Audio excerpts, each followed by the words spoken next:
Buenas tardes.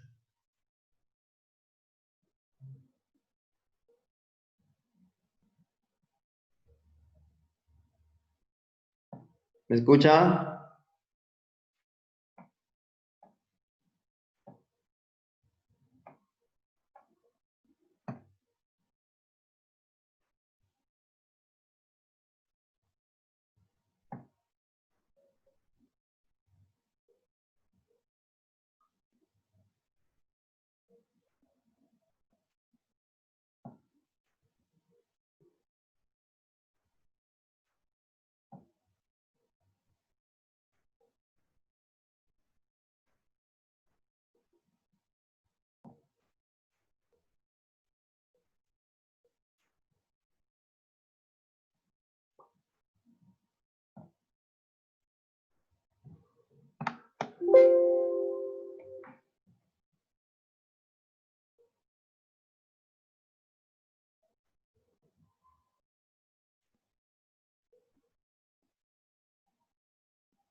¿Me escucha? Sí, profe. Sí, doctor. Ok, gracias. Ya.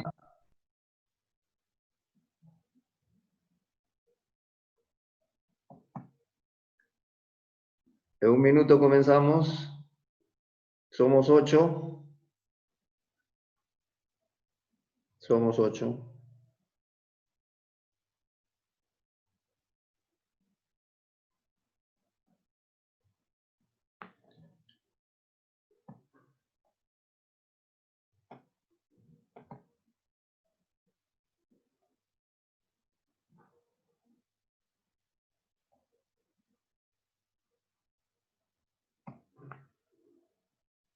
Ok.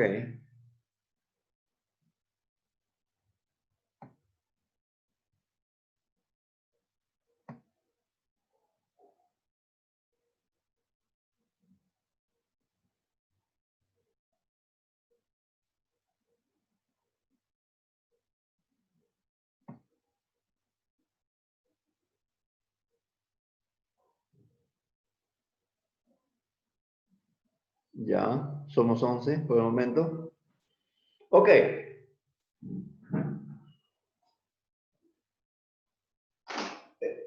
Estoy trabajando con otra máquina. No sé si la calidad será la misma que antes. Voy a tratar de escribir en la pizarra algo. Pero por lo menos yo creo que las diapositivas no va a haber problema. Entonces,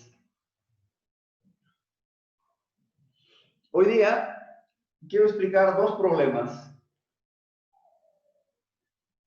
Un ratito que no tengo lentes.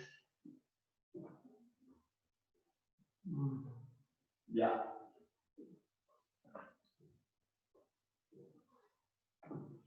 Quiero explicar entonces hoy día dos problemas. Uno que es efecto Hall y magnetoresistencia, digamos clásicos. Efecto Hall y magnetoresistencia.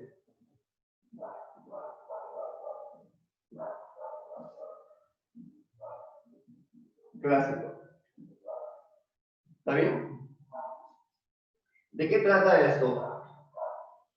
Vamos a considerar una tirita de material que puede ser metal o semiconductor, más o menos de esta forma.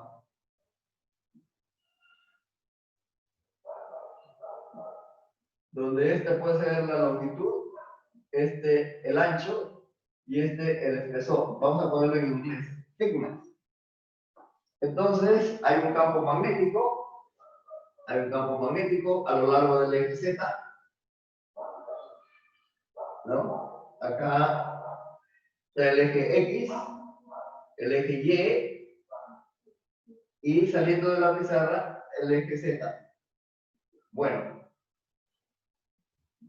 esa es, digamos, la convención cuando uno estudia efectos Hall. Vamos a colocar un campo magnético en el eje Z, ¿cierto? B paralelo al eje Z. Vamos a plantear una ecuación general. M dB dt más mb sobre tau igual a Q por la fuerza de Lorentz. E más V por B. ¿No? Y vamos a deducir que va a haber un campo de Hall paralelo, lógicamente, al eje y vamos a ver qué pasa con la conductividad. En la conductividad, cuando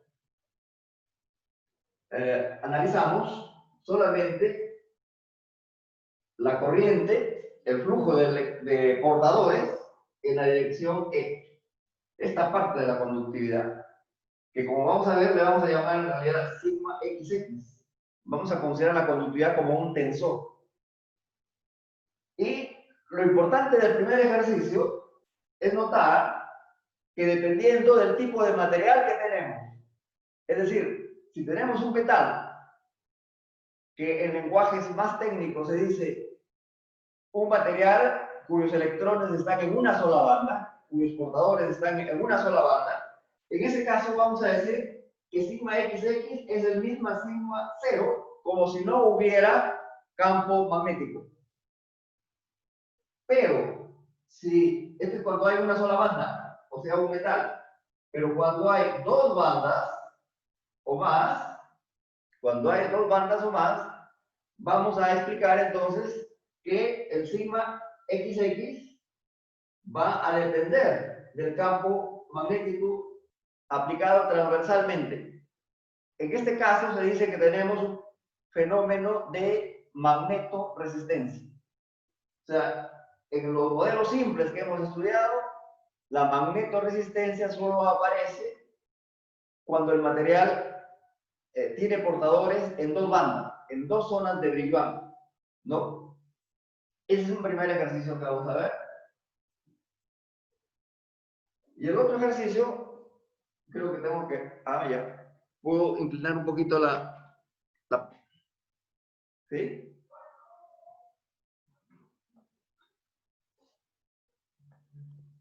Sí se ve, profe. Ya vamos a ver por acá. Ahora, efecto Hall cuántico. Un poco más arriba, profe, no se ve lo que escribe. ¿Estoy muy arriba? Sí, está, no, ahora sí. Efecto Hall cuántico.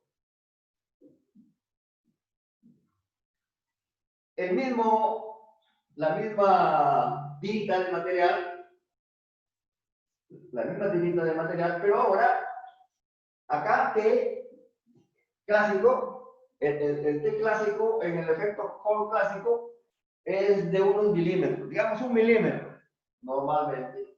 Ahora el P es aproximadamente 100 nanómetros, no más. O sea, 0,1 micra. Una tirita, pero con un espesor bien delgado. La temperatura cerca a 0 grados Kelvin. Y un campo magnético más o menos del orden de un Tesla o más, ¿no? Campo magnético intenso. En esos casos, entonces se dice que la tirita es un sistema cuasi bidimensional. O sea, cuando hacemos el montaje del efecto Hall, pero con estas condiciones, en un sistema cuasi bidimensional, lo cual, en otras palabras, significa que el espesor es muy pequeño, o cuando estamos a temperaturas bajas y el campo magnético es intenso, en esas condiciones, el efecto Hall tiene otras características que el efecto Hall clásico. Vamos a ver cuál es la característica principal del efecto Hall clásico. En el efecto Hall clásico, si los portadores son electrones, por ejemplo, uno tiene esta ecuación y a esto le llama constante de Hall, ¿cierto? Entonces, pero si yo multiplico eso H por el ancho de la tirita, eso ya es voltaje de Hall. Y eso, si yo lo multiplico acá por Jx, por B y por omega, sigue siendo la misma ecuación, ¿cierto? Pero ahora lo multiplico por el espesor y lo divido por el espesor. Entonces ahora puedo escribir que acá tengo lo que se llama el voltaje de Hall, ¿cierto? Acá ya no van a ver, ¿no? Ok. El voltaje de Hall, entonces, ¿qué cosa va a hacer? Todo esto que se llama, lo de arriba, esto de aquí, con esto de acá, es corriente, ¿cierto? Va a haber corriente. Ya no va a ser densidad de corriente, sino corriente. Y por B, y esta N, que es concentración de portadores, o sea, electrones por unidad de volumen, ahora lo estamos multiplicando por el espesor. Es decir, vamos a tener portadores por unidad de área, ¿no? Entonces vamos a ponerle 1 entre N bidimensional por E, ¿cierto? Entonces, esto de acá, si lo ponemos así mejor, B por I, todo esto de acá tiene unidades de resistencia eléctrica, ¿cierto? No es exactamente la ley de Ohm la que estoy escribiendo acá, pero las unidades sí. ¿Por qué no son efecto Hall? Porque el voltaje está en una dirección acá y la corriente está en la dirección perpendicular. Pero las unidades sí son, estas son unidades de resistencia eléctrica y entonces se llama la resistencia de Hall. La resistencia de Hall. Esto de acá es constante, ¿cierto? O sea, ¿cuál es el resultado clásico entonces que ya todos conocen? El resultado clásico es que si hacemos un gráfico de RH, o sea, resistencia de Hall, ahora pH es resistencia de Hall por I, donde esta resistencia de Hall varía linealmente con el campo magnético aplicado. Es decir, vamos a tener una recta, ¿cierto? Ese es el resultado clásico. Ahora, cuando discutamos el efecto Hall cuántico, vamos a ver que esto ya no es una recta, sino que es una escalera. Esto de acá, ahora, bueno, se puede ver acá, ¿no? Cuando, este es lo novedoso del efecto Hall cuántico, que va a ser algo así, ¿cierto? Ese es el efecto Hall cuántico. O sea, la resistencia de Hall va variando por pasos, por quantums, por cuantas, o por cuantas, ¿no? Esos dos problemas vamos a tratar de explicarlos. Entonces, ¿por qué cuando el material tiene una banda, el campo magnético no influye? Y cuando el material tiene dos bandas, el campo magnético sí influye en la conductividad eléctrica, es decir, aparece el fenómeno de la magnetoresistencia. Y acá vamos a tratar de explicar ese efecto cuántico de la resistencia de Hall. ¿No? Comenzamos entonces. Vamos a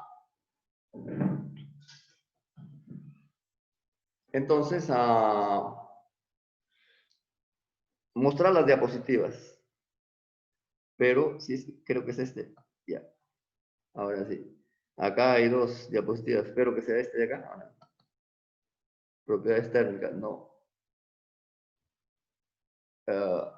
Todavía no. Cerramos.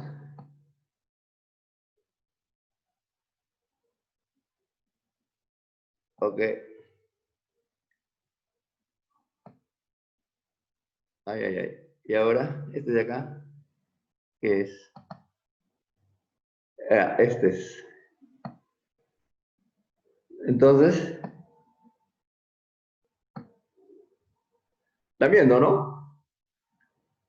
Entonces, este es el fenómeno de la magnetoresistencia. No está aquí el esquema, pero es el esquema que teníamos antes en la pizarra. Creo que ahí está, ¿no? Ese es el dibujo. Y aquí está la segunda ley de Newton para un portador. La segunda ley de Newton para un portador que está dentro de la tirita. La masa por aceleración. Y esta es la fuerza de viscosidad, que debería estar al otro lado con signo negativo, pero que ya la pasé al primer miembro. ¿Cierto? Entonces, esta es la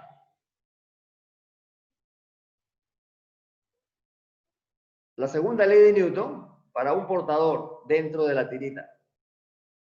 En forma vectorial está esto, ¿no? Todo acá, esta velocidad es vector, campo vector y V por V también vector, producto vectorial, ¿cierto? Y acá lo único que estoy haciendo es escribir lo mismo, pero componente por componente. Esta es una ecuación vectorial y acá está una componente de dicha ecuación, tres ecuaciones escalares. No hay problema hasta ahí, ¿cierto? Entonces, todo es estático, ¿cierto? Todo es estático. Entonces nosotros no vamos a hacer mucha matemática aquí, sino que vamos a hacer, vamos a recordar la experiencia de la clase anterior, donde lo único que había era campo eléctrico. Mejor dicho, lo único de lo que está aquí, lo único que no existía era el campo B, ¿no? En ese caso, ¿qué dijimos nosotros? Cuando colocamos el campo E va a haber un efecto transitorio y después de 10 a la menos 13 segundos se alcanza un estado estacionario. Es decir, ya no tiene sentido trabajar con derivada de la velocidad. La velocidad va a ser constante ahora. Entonces podemos hacer lo mismo acá. Entonces, después de un instante, entonces la velocidad, esta de aquí, va a ser constante. Y esta derivada la podemos eliminar. ¿Cierto?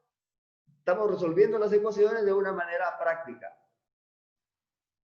Entonces, cuando hacemos eso, este sistema de ecuaciones, de tres ecuaciones, es este de acá. Despejamos la velocidad, ¿cierto? En la componente X, la componente Y y la componente Z. ¿Está bien? ¿No? B sub X, ¿a qué va a ser igual? Esta tau pasa para el otro lado. B sub X es tau sobre M.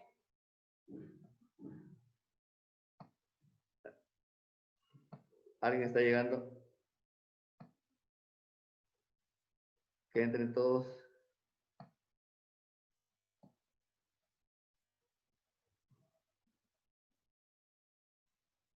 Ok, ahora somos 15. Ya. Entonces, estaba diciendo que voy a despejar B sub X, la derivada no juega, Entonces, tau arriba, m abajo, y acá va a ser E sub x, y acá va a ser la componente x de este producto, que va a ser simplemente b por b sub i, por i, la componente i de la velocidad. Es esto, ¿cierto? Pero, además acá, donde hay e por b, esta m pasa en el denominador, e por b sobre m va a aparecer acá en este segundo sumando, y entonces le cambiamos de nombre y le llamamos frecuencia ciclotónica, debido a lo que vimos en la clase anterior, ¿no? Entonces, frecuencia ciclotónica acá es simplemente una constante, es el producto EB sobre M, ¿no? Entonces, el B sub X, el B sub Y y el B sub Z están resueltos acá. Y ahora volvemos a escribir una matriz. Estas tres ecuaciones las volvemos a escribir en forma matricial ahora, ¿cierto? Pero ahora despejando el campo. E tau sobre M E sub X, E tau sobre M, E sub Y, E tau sobre M, E sub Z. La más fácil, por supuesto, es la última, ¿cierto? E tau sobre M, E sub Z va a ser simplemente B sub Z, que es lo mismo que está aquí, ¿no? Y las otras son E tau sobre M sub X va a ser B sub X más omega sub C por tau B sub Y. O sea, esta fila por esta columna. O sea, estas tres ecuaciones escalares están resumidas acá en esta ecuación matricial. No hay problema hasta ahí, ¿no? ¿Claro? Álgebra. Solo hemos hecho un poquito de álgebra. Ahora, esta velocidad que está aquí, la podemos multiplicar por NE, por menos NE. Y entonces, ¿qué logramos acá? J, ¿cierto?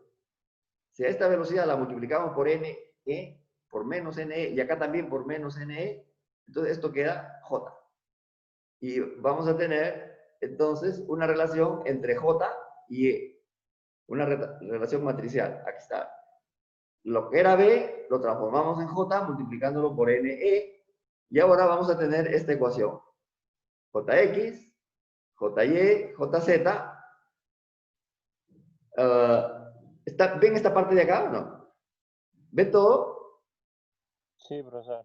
Se ve, ¿no? Porque aquí a mí me tapa la foto de ustedes. Yo tengo la foto de ustedes aquí tapando. Pero ustedes sí ven, ¿no? No hay problema entonces. Jx entonces va a ser esta matriz a la menos 1 por las velocidades, por los campos. ¿Verdad? Es X, es Y, es Z. Ya está ahí J en función del campo. ¿Qué quiere decir entonces? Que todo esto de acá es la matriz conductividad eléctrica, incluyendo el NE cuadrado tau sobre M. Todo es la matriz conductividad eléctrica. Esto se llama sigma XX, sigma XY, sigma XZ, 0, sigma YX, sigma YY, que es esta constante, etcétera. ¿Cierto? Esta es la matriz conductividad o el tensor conductividad eléctrica. ¿Cierto? Entonces, acá está. Y ya invertimos la matriz, ¿no? Cuando se invierte la matriz, entonces lo único que cambia es pero también acá aparece un término en el denominador, este término que está acá, ¿no? Entonces, ahora estamos acá con la relación J igual a sigma por E en general, ¿cierto? Entonces, analizamos fila por fila, y por ejemplo, de la segunda fila, J sub Y igual a 0, ¿no? ¿Le recuerda algo? J sub Y igual a 0, quiere decir que no hay corriente a lo largo de la dirección Y, como ya vimos en la clase anterior. J sub Y igual a 0. Entonces significa que entonces vamos a tener omega C tau por E sub X va a ser igual a menos E sub Y. Ese es esto que está aquí. ¿No? Aparece un campo en la dirección omega sub Y. Y por otro lado, la primera columna, la primera fila, nos dice que Jx va a ser sigma 0 entre esta constante por E sub X menos, lo siguen acá, la operación matricial que estamos haciendo es esta fila por esta columna, es esto que está aquí. Entonces el Jx va a ser todo esto que está acá. Pero ahora, el E sub y que está aquí, lo reemplazamos por este valor que está acá. O sea, por omega sub c tau S sub x con signo menos. Entonces acá va a quedar lo mismo. En este paréntesis se va a convertir,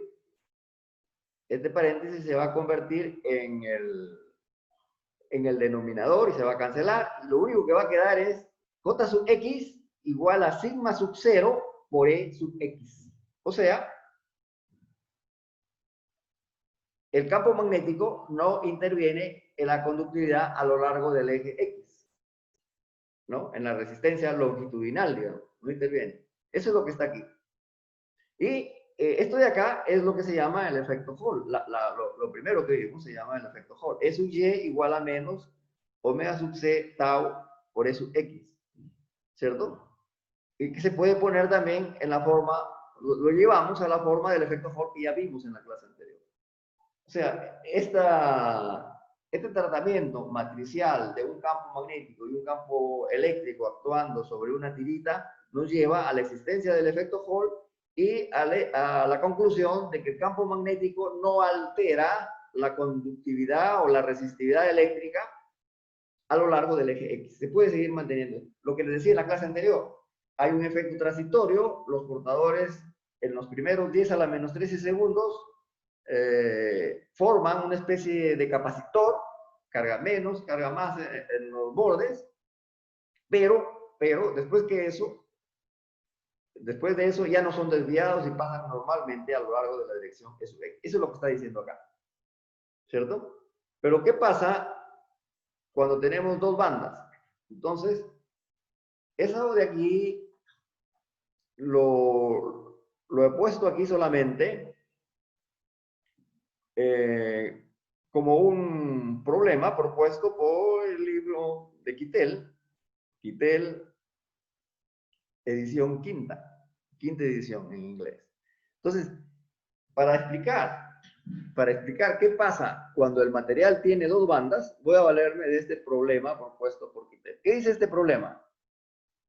Este problema dice, ya hemos visto que cuando se trata de una banda, o sea, lo que acabo de decir, la magnetoresistencia transversal no existe. Ese es el primer párrafo, hasta aquí. ¿Cierto? Todo esto, hasta aquí dice, en el problema anterior, que es el problema 6.9 de este libro, lo que acabo de resolver es el 6.9, y este debe ser algo así como el 7.6, acá hay un 6. Entonces, dice, vamos a ver que el resultado es diferente cuando hay dos tipos de portadores. O sea, hay portadores en dos bandas, significa eso, ¿no? Entonces, consideramos un conductor con una concentración N de electrones de masa efectiva, masa sub E y tiempo de relajación, tau sub E, y una concentración de huecos también. En el mismo material hay electrones y hay huecos. La concentración de huecos se llama P, la masa efectiva del hueco M sub H, el tiempo de relajación tau sub H. Y dice, analicemos solamente el caso límite en que los campos magnéticos son muy grandes. ¿Qué significa muy grandes? Que EB, acá, esta omega sub c es EB sobre M por tau, es mucho mayor que 1. En ese caso de campo magnético grande, vamos a demostrar que el sigma YX, ¿no? El sigma YX, que como es un material, un tensor simétrico, el sigma YX es el mismo que el sigma XY, se puede escribir así, como N, la diferencia de concentraciones, N menos P por E entre B. Este C es opcional si que estamos trabajando en un sistema que se llama gaussiano, pero aquí estamos en el sistema, generalmente nosotros trabajamos en el sistema internacional, entonces la C no tiene importancia, ¿cierto? si es que trabajamos en el sistema internacional, C igual a 1, digamos. Entonces, yo voy a resolverle solamente esta parte del problema y con esto ya significa que la conductividad depende de B, ¿cierto? Pero hay otros resultados que ustedes pueden terminar y que son materia de la siguiente práctica calificada. O sea, ustedes tienen que terminar este problema. Entonces, por ahora, yo me voy a concentrar en explicar cómo se llega a este resultado, ¿no?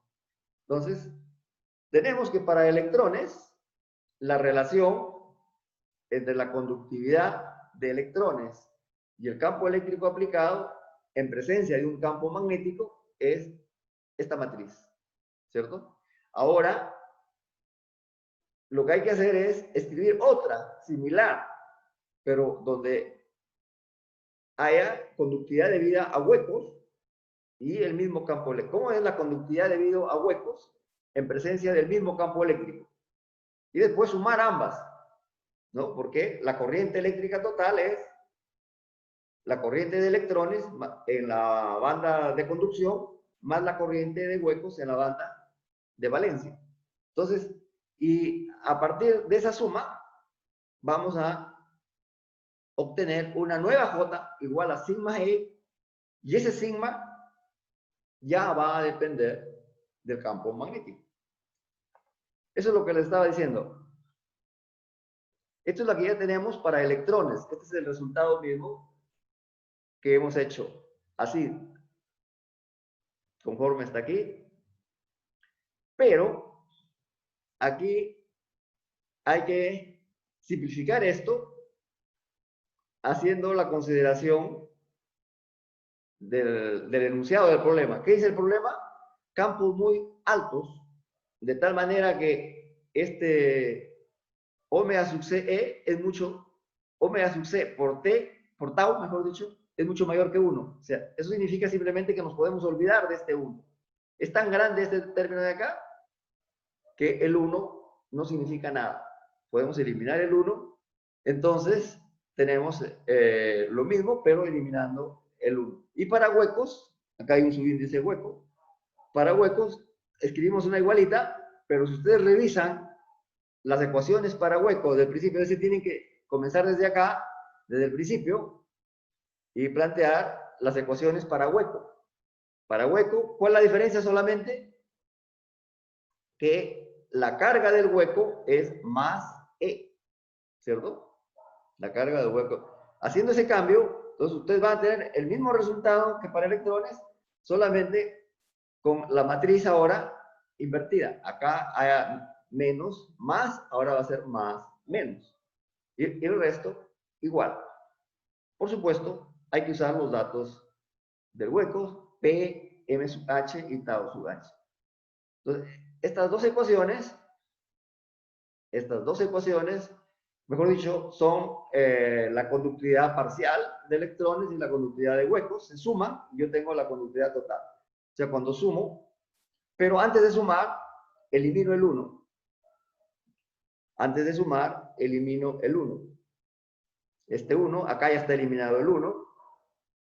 Entonces, aquí no he puesto la respuesta a esa parte, pero pueden ir ustedes viendo aquí que esta que está aquí es EB entre masa del electrón al cuadrado por tau sub E al cuadrado, es este término que está aquí, ¿cierto? O sea que cuando vamos a multiplicar, este término se multiplica por todos los términos de la matriz, en particular por este, ¿cierto? Dicho sea de paso, el que interesa para esta parte del problema es el sigma XY o sigma YX, que es lo mismo. Este es el que interesa, ¿cierto? Entonces, aquí se elimina este 2. Este se convierte en 1 y este de acá se elimina, ¿cierto? ¿Y qué más? Y acá, ahora eliminamos lo que queda de este con el numerador. Y hay bastante coincidencia también. Hay E tau sobre m de arriba que van a desaparecer, ¿no? ¿Y qué va a quedar? Va a quedar n nada más acá. N y acá en el denominador va a quedar b. NEB va a quedar acá. N sobre EB. Y acá similarmente va a quedar P por E sobre B. O sea, el E sobre B es un factor común y va a quedar justamente lo que dice acá. N menos P, E sobre B. Ya le dije que el C para nosotros no funciona porque nosotros usamos el sistema internacional de unidades. ¿De acuerdo hasta ahí? Entonces, lo que estamos viendo es que el sigma XY depende de del campo magnético. Lógicamente, este de acá es igual, que este también va a depender del campo magnético. ¿Qué quiere decir? Que cuando hagamos esta operación JX por este campo, entonces ahí va a haber una dependencia del campo magnético. La suma de estas dos conductividades va a depender del campo magnético. Ok, ese es el primer problema que quería mostrarles hoy día. El resto de las preguntas, vayan avanzándolas ustedes y oficialmente las van a hacer el viernes en el examen, en la práctica calificada. ¿Ok? ¿Hay preguntas hasta ahí? ¿Todo está correcto?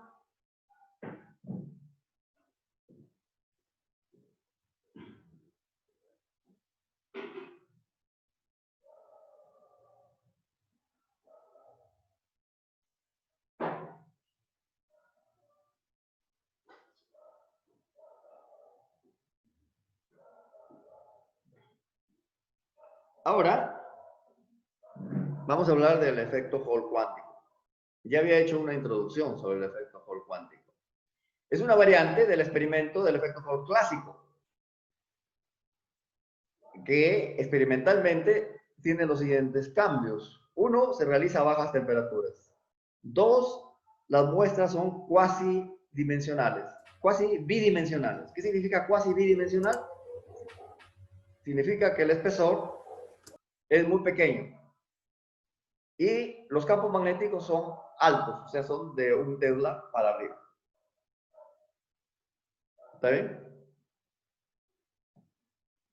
Entonces, como ya habíamos dicho, en el efecto Hall clásico, esta es la expresión básica, ¿cierto?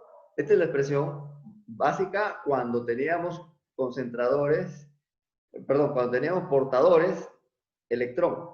Los portadores son los electrones, entonces este es el resultado, que se escribía, este NE lo llamo 1 sobre NE, con su signo menos, lo hemos llamado RH. Ahora volvemos a escribir la misma ecuación y hacemos un poquito de álgebra, de tal manera que decimos, el W es este ancho por el campo, el W por el campo se llama voltaje de Hall. Se llama voltaje de Hall. Y esta de acá, que era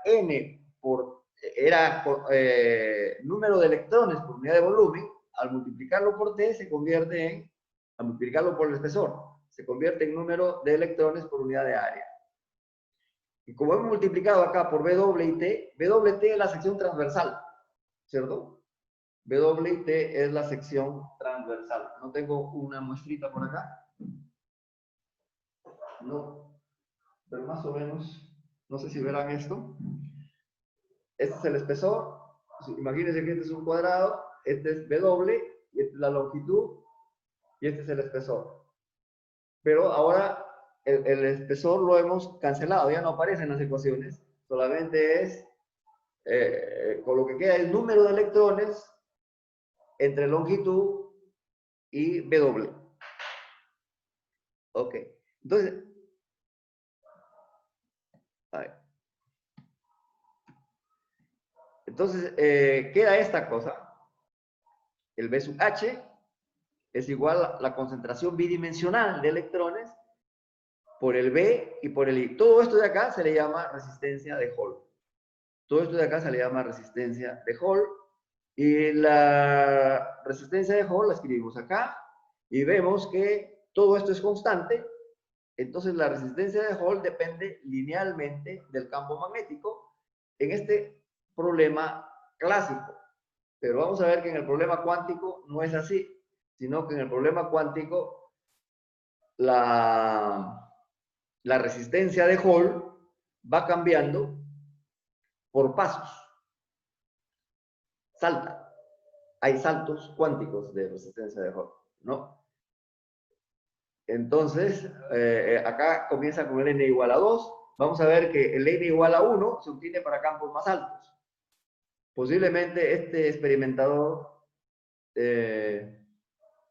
no pudo llegar a campos más altos, no vio el n igual a 1. Solamente ve los submúltiplos, ¿no? Entonces, ¿cómo se explica esto? Yo quiero que para que ustedes comprendan el efecto Hall cuántico, cómo se explica todo esto que está aquí, entonces manejen bien todos estos conceptos previos que ya hemos visto en el curso, ¿no? Si tenemos un sólido unidimensional, ¿cómo es la densidad de estados para un sólido unidimensional? ¿No? Entonces decimos, para cada segmentito bien chiquitito, 2pi entre L, le corresponde un estado. Y para un dk, que tiene varios de estos segmentitos, para un dk le va a corresponder un número de estados que es G sub k dk. ¿Cierto? Entonces hacemos despejamos de esta regla de 3, despejamos el G de K y nos sale G de K es constante, 1 entre 2pi. Entonces después aplicamos que G de E de E es igual a G de K de K. ¿No? Entonces, nos deducimos esta formulita. Me interesa que recuerden, para lo que viene dentro de un rato, que recuerden que la densidad de estados en un sólido unidimensional o en un sistema unidimensional por donde se están moviendo electrones, la densidad de estados en un sistema unidimensional tiene esta forma. 1 entre 2pi por 1 entre derivada de E con respecto a K. ¿Cierto? Noten que aquí no he hablado de spin. Estrictamente hablando, debería poner 2pi entre L de 2 estados por el spin. Pero como vamos a hablar de campos magnéticos altos, entonces cada spin va a actuar por separado, porque el campo magnético rompe la degeneración de spin. Entonces ya no hay degeneración de spin. En este problema no hay degeneración de spin. O sea, un spin le va a corresponder una energía y a otro spin le va a corresponder otra energía. Cada electrón con su spin diferente va a ir con diferentes valores de energía. Ya no hay degeneración. Acá también, este es otro problema que hemos visto o que ustedes han hecho en alguna práctica calificada, pero densidad de estados en 2 dimensiones. ¿Cómo se obtiene la densidad de estados en 2 dimensiones? Hacemos la mallita pequeña, entonces el G de K de K es 2pi K de K de K, o sea, esto es un aro, ¿cierto? Es una cinta circular de radio K y radio K más de K. El área contenida entre ambos círculos, K y K más de K, es esta de acá, ese es el área.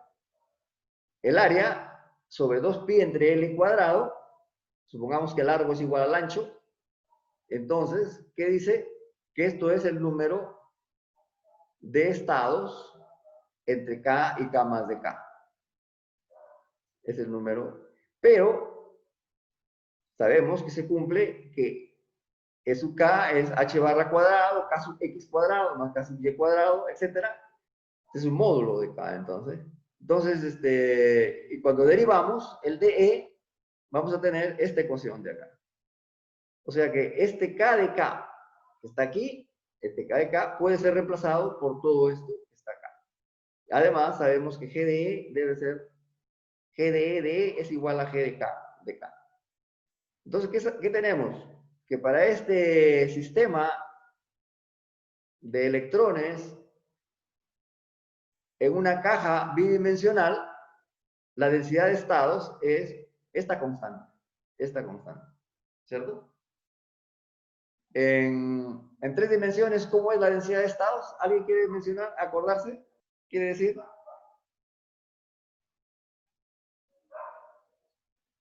Christopher, ¿quieres hablar? Estoy abriendo tu micrófono. Ya hemos hecho para una dimensión, para 2 dimensiones, pero en el curso hemos hecho. A mí, profesor, me habla. Sí. ¿Quieres contestar la pregunta que he hecho? Sé bien, Acá. profesor. ¿Ah? Sé bien.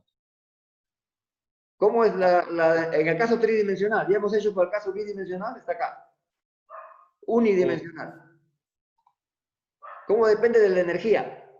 Acá no depende de la energía, depende de la derivada de la energía. Acá no depende, es constante. Y en el caso tridimensional, ¿quién se acuerda? ¿Cómo es GDE? ¿Cómo depende el GDE de la energía? La densidad de estados. La ¿De la concentración. ¿Perdón? concentración? No entendí. ¿Puedes repetir? De GDE. la No, concentración la de densidad de electrones. estados. GDE es una constante por E a la. GDE es una constante por E a la 1/2. En el caso tridimensional. Pero eso no nos interesa hoy día. Solamente estoy tratando de que vea el caso unidimensional y el caso bidimensional, que son los que voy a necesitar para explicar el efecto Hall cuántico. Queremos explicar el efecto Hall cuántico, pero estoy preparando los conceptos.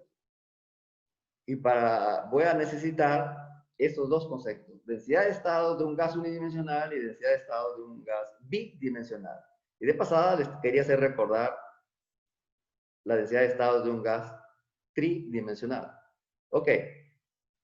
Ahora, ¿qué es un sistema de electrones cuasi bidimensional? Cuasi 2D. Gas de electrones cuasi bidimensional. Es un conjunto, es un sistema de electrones en esta cajita que está aquí. Es tridimensional, obviamente, pero consideramos el T bien pequeño. Es decir, la L puede ser 1 milímetro, o 1 centímetro si quieren, o 5 centímetros, y esta L también, pero esta T es sin nanómetros, 0.1 micra, bien chiquitita, esta T. Entonces, si tenemos un sistema cuasi bidimensional. No es bidimensional, pero es cuasi bidimensional. Entonces, este sistema cuasi bidimensional está lleno de electrones en la cajita. ¿Cuál es la función de onda? Pero más que la función de onda me interesan los niveles de energía. Los niveles de energía para los electrones dentro de esa caja cuasi bidimensional. Entonces, yo quiero ir en detalle y aquí he planteado la ecuación de Schrödinger. Es la misma que antes. H barra cuadrado entre 2m nabla cuadrado de psi es igual a E psi. ¿Están viendo este E psi que está acá, no? Ok, entonces yo aplico, ¿no? Todos ustedes han resuelto este tipo de ecuaciones diferenciales y han usado el método de separación de variables. En este caso, el psi de x, y, z lo voy a separar como un producto de psi 1z por psi 2 de x, y. ¿No? El método de separación de variables ya lo han hecho varias veces, no lo voy a repetir. ¿Qué hace el método de separación de variables? Transformar esta ecuación en 3.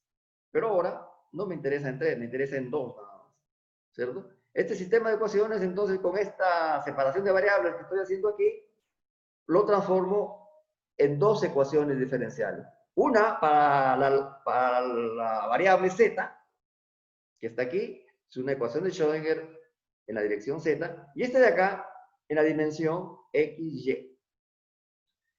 Este es un pozo de potencial infinito, porque el electrón no puede salirse de 0 ni de t, está entre 0 y t nada más. Entonces resuelven esta ecuación de Schrödinger con la condición de que psi 1 de 0 es igual a psi 1 de t igual a 0. Con esas condiciones, ustedes recuerdan, el pozo infinito, con esas condiciones, la función de onda es un seno. Y los niveles de energía están por acá. ¿Cierto? ¿Lo ven? Estos son los niveles de energía. ¿No? Y la función de onda en el plano bidimensional ya ha sido estudiada en detalle y los niveles de energía son simplemente de esta forma: h barra cuadrado entre 2m k sub x cuadrado más k sub y cuadrado, donde estos k sub x y estos k sub y son de la forma 2pi entre L por entero y forman la famosa mallita, ¿cierto? Entonces, ¿qué estoy diciendo ahora? Que para estos electrones en la cajita cuasi bidimensional, entonces los niveles de energía van a ser la suma de esta energía que está aquí más esta energía que está acá, ¿cierto? Esa es la energía para el electrón. O sea, niveles discretos, como en el pozo infinito, más los mismos valores que teníamos para el caso del gas bidimensional en una, valga la redundancia, en una caja bidimensional, ¿cierto? Entonces, es esto que está acá. O sea, los electrones forman una parábola, en este caso es un paraboloide, Kx, Ky, Kz, paraboloide de revolución, pero hay varios, pero todos ellos están, hay que agregarles, mejor dicho, a todas las energías que teníamos antes, hay que agregarles un nivel discreto. E sub 1, que son estos de acá. Yo pensé que tenía acá más. Sí, son algo como esto, ¿no? E sub 1, E sub 2, E sub 3, y encima de cada nivel discreto hay una parábola como si estuviéramos en la caja bidimensional. Ok, entonces, el orden, entonces no olviden el orden que estoy siguiendo. Yo quiero introducir algunos conceptos. Primero, los que ya conocíamos bien, por ejemplo, densidad de estados en un sistema unidimensional, densidad de estados en un sistema bidimensional, ya lo conocía, solamente les estoy recordando. Y ahora algo que no lo conocía, pero que es fácil de entender, ¿no? El gas de electrones en un sistema cuasi bidimensional, un pequeño espesor. Entonces, ese pequeño espesor lo que introduce es una suma constante a todos los niveles de la caja bidimensional vacía. Se le suma una pequeña energía. Acá yo he dibujado 3 parábolas, pero suficiente con una parábola, ¿no? Porque vamos a trabajar en el nivel fundamental nada más, ¿no? Vamos a trabajar del nivel fundamental al nivel de Fermi, como vamos a ver hoy. ¿Hay preguntas hasta ahí? Todo esto supongo yo que es sencillo para el que lleva por lo menos un curso de cuántica 1, digo yo. ¿Se entiende, no? Entonces, ¿qué más voy a necesitar para explicar el efecto Hall cuántico?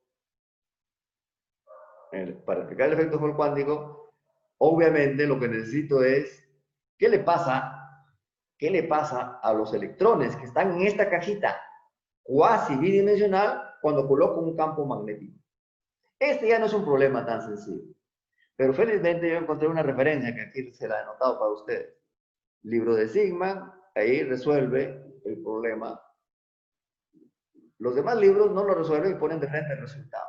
Pero este libro, si lo encuentran ustedes, si no lo encuentran, me avisan para mandarle, son 2 páginas.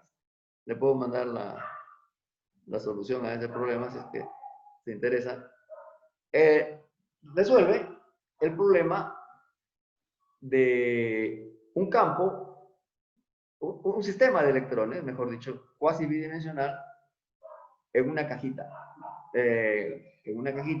pero sometida a un campo magnético. Este campo magnético está expresado, lógicamente, por un 00H o por un 00B, ¿cierto?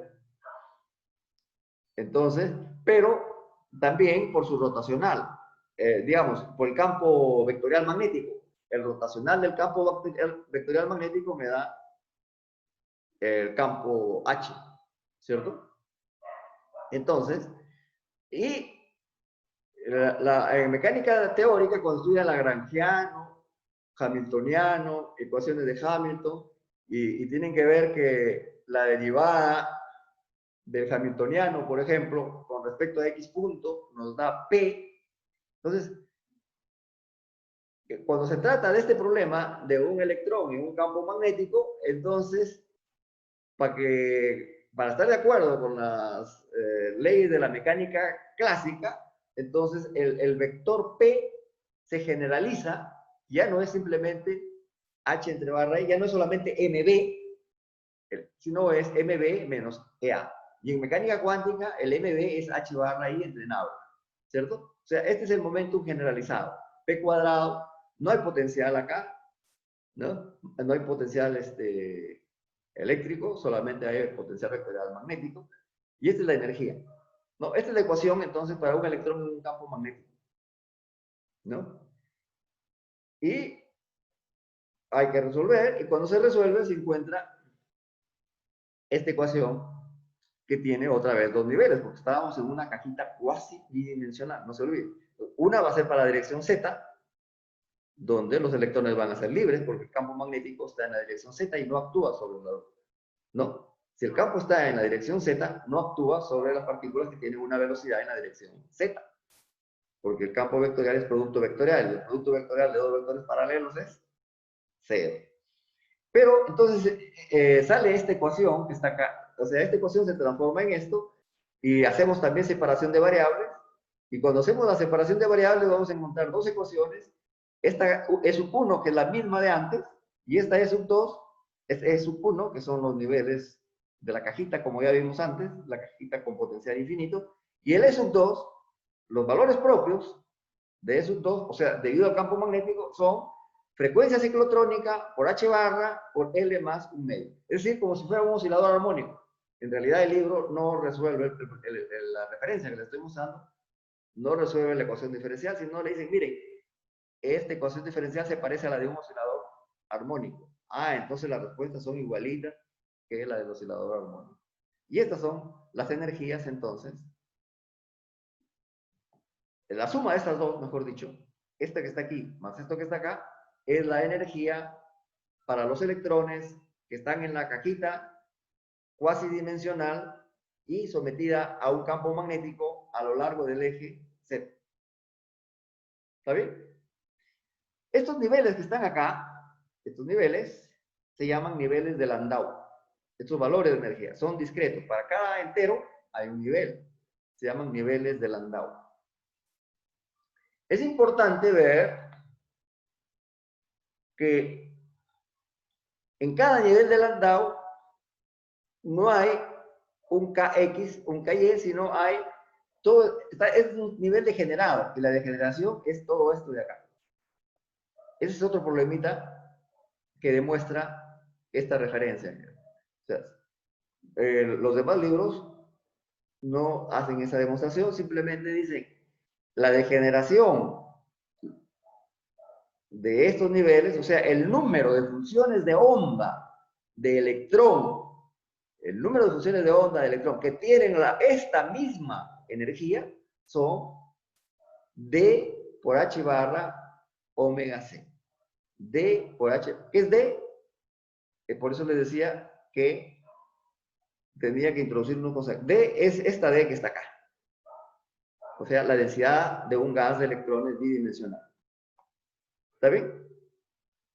Entonces, ahí terminó con esta pregunta. ¿Qué le pasa a los electrones de los electrones que están en una caja cuasi bidimensional cuando se les aplica un campo magnético? Sus niveles de energía van a ser la suma de estos dos, y a cada nivel no le corresponde una función de onda, sino ¿cuántas funciones de onda le corresponden? Esta de acá. Esta es densidad de energía, ¿cierto? Perdón, densidad de estados. Densidad de estados, ¿qué cosa es? Número de funciones de onda por unidad de energía. Y cuando le multiplico por H barra omega C, que es energía, entonces esto es un número simplemente. Es el número, todo esto que está aquí, es el número de funciones de onda de un electrón que tienen esta suma de energías. Eso se ve acá en figuritas. El Kittel eso sí lo explica bien con figuritas. Acá. O sea, antes, hay dos figuritas, esta y la siguiente. Antes de aplicar el campo magnético, los electrones formaban un cuasi continuo aquí en esta parábola, era un cuasi continuo de puntito K, y su respectiva energía. Pero ahora que aplicamos el campo magnético, eso ya no existe. Esas funciones de onda ya no existen, sino que va a existir, solamente van a existir estos niveles de Landau. Todos estos estados que están aquí se pasan para acá. Todos estos estados que están aquí se pasan para aquí. Y todos estos que están aquí se pasan por acá. Eso significa que el NL es D por H omega C. O sea, todo este salto es H barra omega C. Este salto que está aquí es H barra omega C. Entonces, la densidad de estados, que es constante, por H barra omega C, me da entonces el número de niveles que hay acá. O sea, todos los aquí chiquititos que aparecían se juntan, que se forman acá, y acá eso lo representa mejor Kittel en esta. Esto no sé si será Kittel, sí, pero Kittel también hace una figura parecida. Entonces, esto pasa con, o sea, estos son electrones en la caja vacía. Estos son electrones en la caja vacía. ¿Cierto? Cuando, sin campo magnético. Cada puntito representa un estado acá. Cada puntito representa. Y estos son los niveles de Landau. Los he escrito aquí, Kittel, como una introducción todavía. Pero, cuando ya colocamos el campo magnético, todos estos puntitos desaparecen y los que están aquí se juntan para acá. Y todos los puntitos que estaban acá se van acá. Y todos los puntitos que estaban acá se van acá. O sea, los niveles de Landau condensan a los niveles de la caja vacía en niveles discretos, ¿no? Estas no son órbitas, por si acaso. Estos son superficies isoenergéticas. En el espacio KX, KY son superficies isoenergéticas. Ya, a estas superficies isoenergéticas le corresponden ¿cuántas funciones de onda? Le corresponde N sub L. ¿Y qué cosa es N sub L? El D multiplicado por H barra omega. Acá también. Todas tienen el mismo número de funciones de onda. Todos tienen la misma degeneración. ¿Está bien? ¿Qué cosa es omega sub C?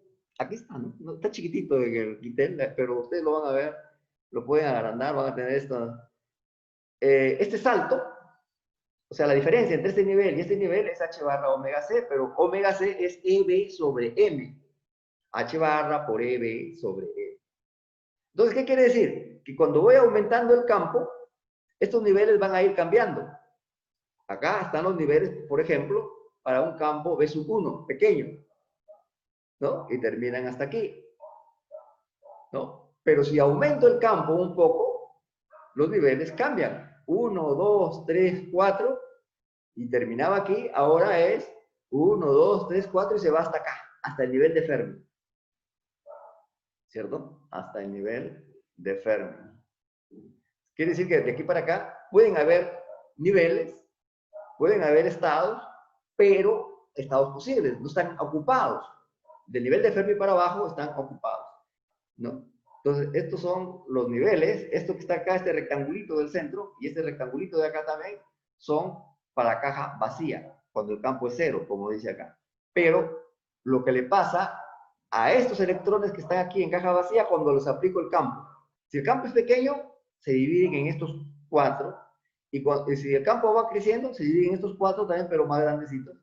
Pero si sigo aumentando el campo, como acá, B sub 3 es mayor que B sub 2. Si sigo aumentando el campo, entonces este nivel se pasa, ya se desocupa.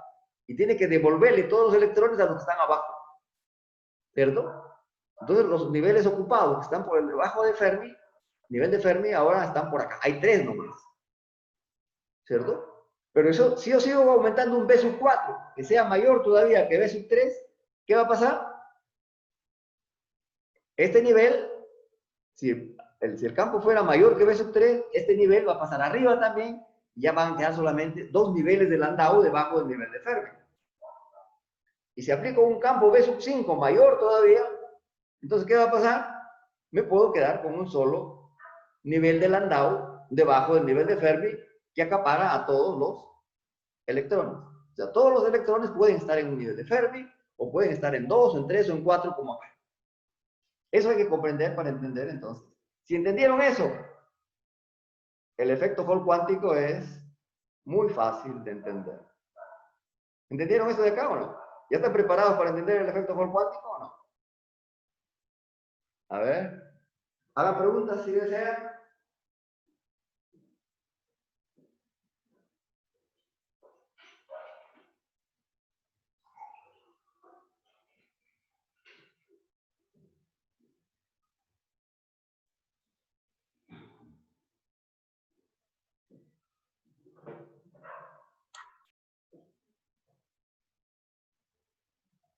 Profesor, Sí, escucho.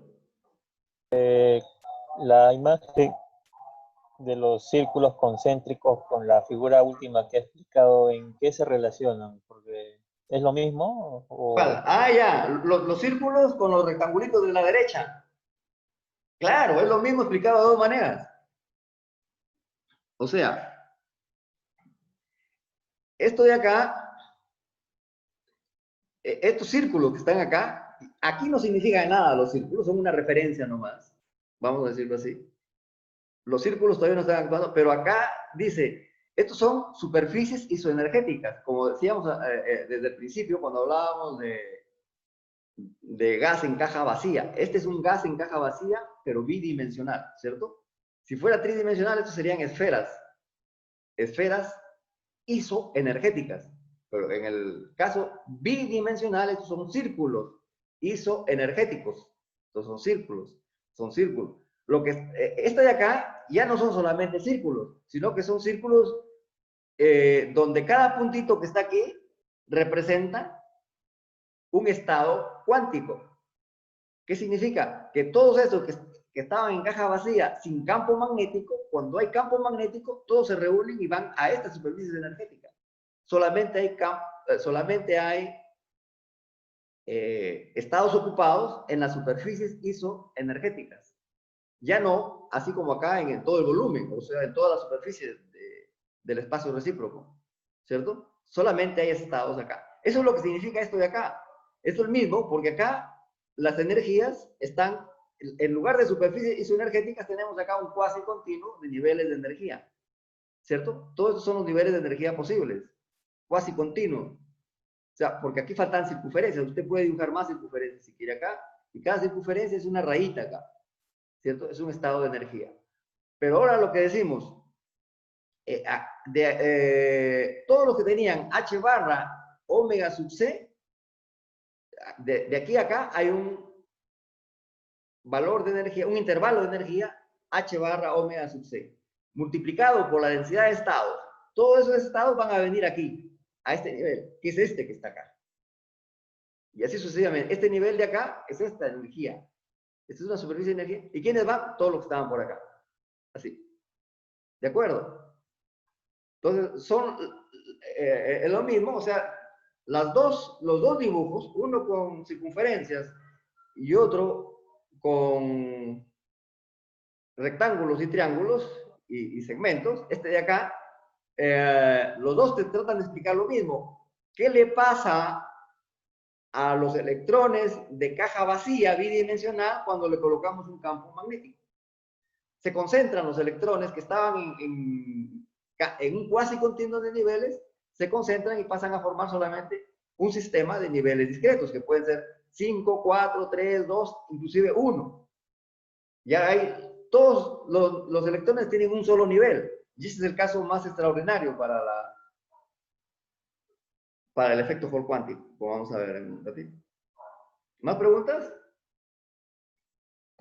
¿Está bien? Ahora, ya, si entendieron todo lo que dije antes, ya está el efecto Hall cuántico. ¿Por qué? El efecto Hall cuántico ya dije, ya definí qué cosa es resistencia de Hall, ¿cierto? ¿Qué cosa es resistencia de Hall?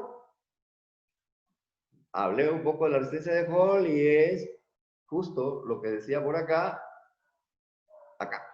Ya definí resistencia de Hall y dije que si el sistema es clásico es una recta con respecto a B, ¿cierto? Acá, esto es lo que era recta si es clásico, pero ahora Ahora, ¿qué estoy diciendo? Que lo que voy a aplicar, de todo lo que he dicho, lo que voy a aplicar a esta fórmula, es decir, que la concentración de electrones,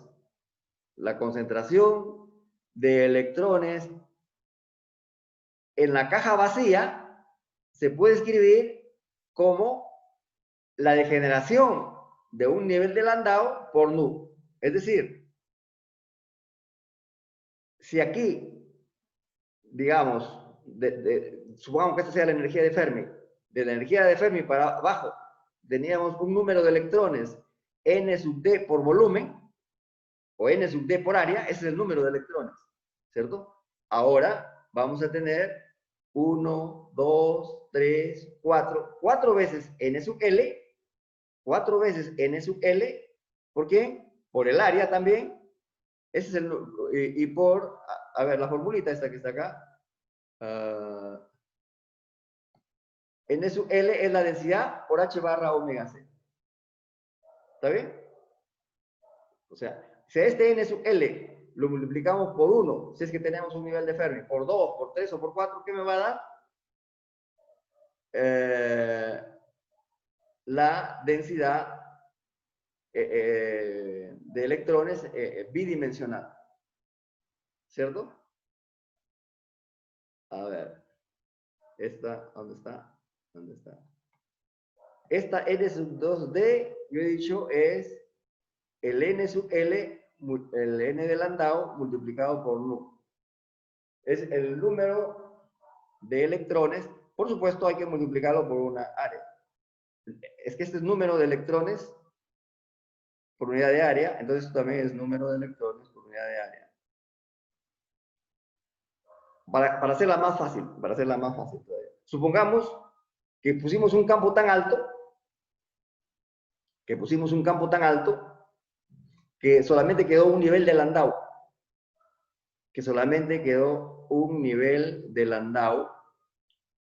en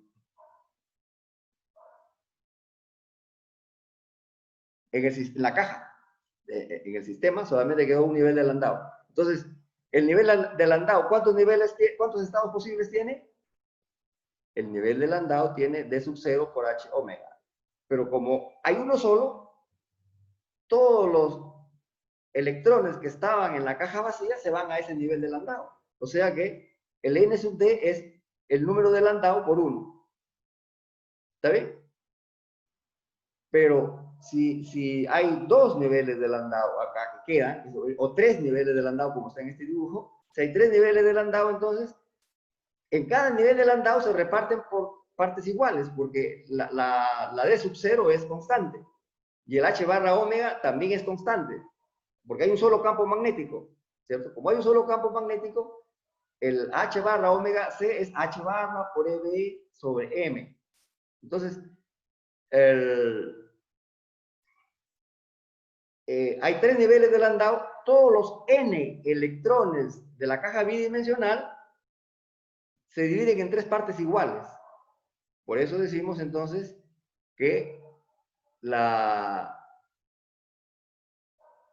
concentración bidimensional se puede escribir como un número entero por los niveles, por la degeneración de Landau. El número de niveles por la degeneración de Landau. Esta partecita es importante, no sé, díganme si entendieron o no. Degeneración de Landau. ¿A qué le llama degeneración? Número de electrones que tienen esa misma energía. Acá, número de electrones que tienen esta misma energía. Digamos, de aquí a acá, yo sé que hay n sub 0 electrones. Pero acá hay 4 niveles de Landau. Lo que estoy diciendo que de esos n sub 0, hay n, mejor dicho, perdón, hay n sub 2d, porque ya estamos en una caja bidimensional nada más, ¿cierto? Hay n sub 2d estados posibles. Hay esos n sub 2d electrones que hay aquí, supongamos que hay que multiplicar, para convertirse en número de electrones hay que multiplicarlo por el área. pero supongamos que el área sea 1. Entonces, n sub d por 1 es el número de electrones, ¿cierto? Ese número de electrones que hay acá se va a dividir en 4 niveles igualitos, ¿cierto? Donde cada uno tiene una degeneración n sub l, n sub l, n. La degeneración de este nivel es la misma acá, o sea, el número de estados en este nivel es el mismo que el de acá. Todos tienen el mismo nivel. Entonces, acá hay n sub l, n sub l, n sub l. Como hay 4, n sub l por 4, n de Landau por 4 me va a dar todos los electrones que están en la caja vacía, que es el n sub 2d por el área, o sea, por 1. N sub l por área, por h barra omega c es lo que van perdón, n sub l solamente por, a ver, un ratito, n sub l es d sub 0 por h barra omega c, ¿sí? D sub 0 por h barra omega c. Sí, está bien. D sub 0 es densidad de estados, ¿cierto? N sub L es D sub 0 por h barra omega c, es todos los que entran acá, ¿cierto? Acá entran N sub L, acá entran N sub L, N sub L, y la suma de esos 4 N sub L me da el número de electrones que estaban acá. Eso es lo que dice esta ecuación nada más. Los electrones que están en toda la caja son un número entero por los números que entran, el número de electrones que entra en cada nivel de Landau. ¿Mejor ahora? Pero ese n sub l es una constante, que ya la hemos calculado. N sub l está por acá. Yo no lo estoy viendo ahorita, pero ustedes sí, es E sobre H, aquí lo puedo decir, es sobre H por B, ¿no? Es esto que está aquí. El M se va con esta M, el H barra se va con este H barra cuadrado, en el denominador queda H barra, entonces E sobre H por B. E sobre H por B. Profesor, B es el campo magnético. Exactamente, exactamente. Pero en este caso es constante, para que diga que es constante, el NL. Sí, el N, o sea, para un valor de campo magnético hay varios niveles de Landau. Para un valor de campo magnético hay varios niveles de Landau y cada nivel de Landau le corresponde el mismo número de estados. O sea, acepta el mismo número de electrones. Todos los niveles de Landau aceptan el mismo número de electrones, que es, según lo que acabamos de ver acá, en esta formulita que ustedes la están viendo mejor que yo, es H, E sobre H por B. El número de electrones que entra en cada nivel de Landau es E sobre H acá. Acá entra E sobre H por B. Acá también E sobre H por B. Eso.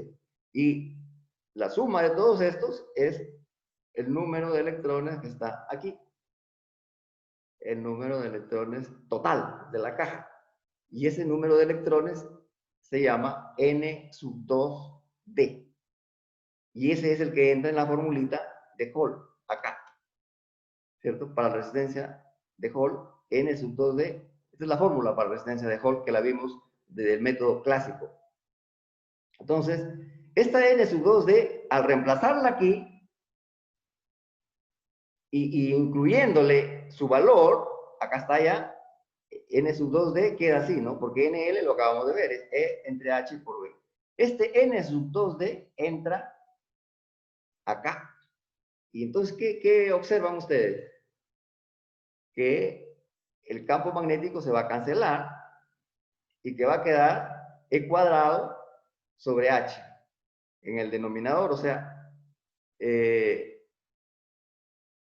va a quedar esto, RH igual a H sobre E cuadrado, es la constante de Planck, no es H barra, es la constante de Planck sin barra, y por el entero.